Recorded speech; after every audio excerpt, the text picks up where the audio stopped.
When I was first getting into matcha, I remember getting my first pack in the mail, opening it up, and not knowing what to do because I didn't own any of the tools. I didn't have a cha sen whisk, I didn't have a matcha bowl, I had nothing.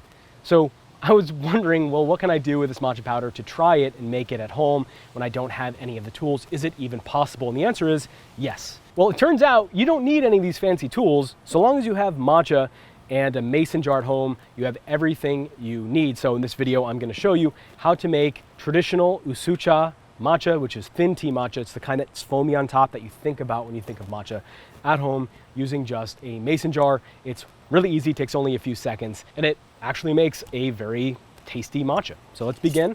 I'm gonna take off the lid of my mason jar. I'm gonna be using this. This is just a strainer. You can use any kitchen strainer. You don't have to use this.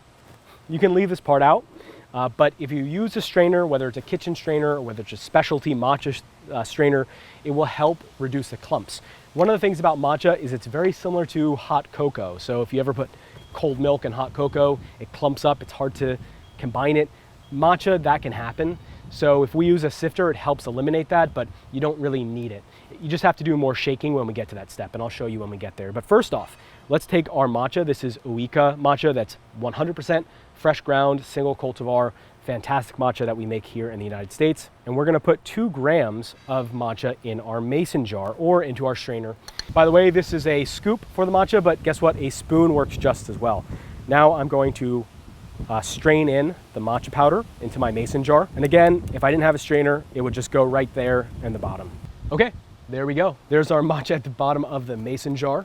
It's time to add our water. Now the thing is, this water is boiling hot, and we don't want to put boiling hot water on matcha. The reason is that a lot of the bitter and astringent compounds will leach out of the matcha in hotter temperatures than cooler temperatures.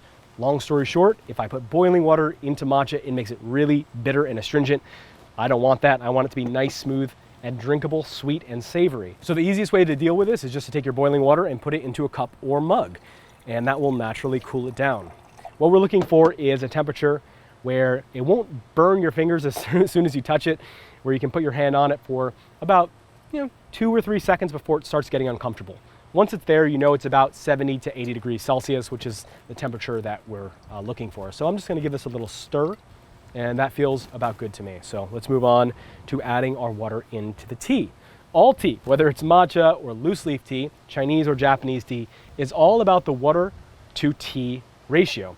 If you have too much water and not enough tea, especially with matcha, it's not gonna get nice and foamy. And if you've ever made matcha at home and it doesn't foam up, it's probably because you're adding too much water and not enough tea. So 60 milliliters of water, which is about 1/4 a cup, to 2 grams of matcha, which is like a teaspoonish. So we'll go ahead now and add in our water. We'll put on the lid onto the mason jar, get it really nice and tight, and now comes the shake. So we're just gonna shake it up. Now I use the strainer. So because I use the strainer, this is going to be more easily broken up as I shake it. But if you didn't use the strainer like I did, then you just need to shake it a little bit more until there's no more clumps floating around. Okay, so now it's done. I'm gonna take the lid off, and you can see the top is actually really nice and foamy. Look at that, isn't that beautiful? It has a really perfect foam to it, and I wanna show you this. In my last video, I showed you guys how to make a traditional matcha, and you can see the differences in the foam from the overhead camera here. Now, yes, the traditional one has a little bit better foam. It's a little bit more fine, but the foam that we made using the shaking method is totally fine. If you got the mason jar matcha in a bowl served to you in a traditional setting, I'm sure you'd be very happy with it. So we'll give it a taste. Smooth, creamy, it's fantastic. So it just goes to show that if you've struggled with making matcha in the past, or you're making matcha at home and you don't have all of the fancy tools, just with what you have laying around, you can make a perfectly fine, delicious cup or bowl of matcha. So thanks for watching, guys. I'm Mark with Ooika. I'm the miller. All of our matcha, I am the one who mills fresh using single cultivar tencha that comes from the most celebrated terroirs regions of Japan, and I can't wait to share them with you as part of our tea journey. All right, guys, that's it. I'll talk to you later. Thanks so much for watching.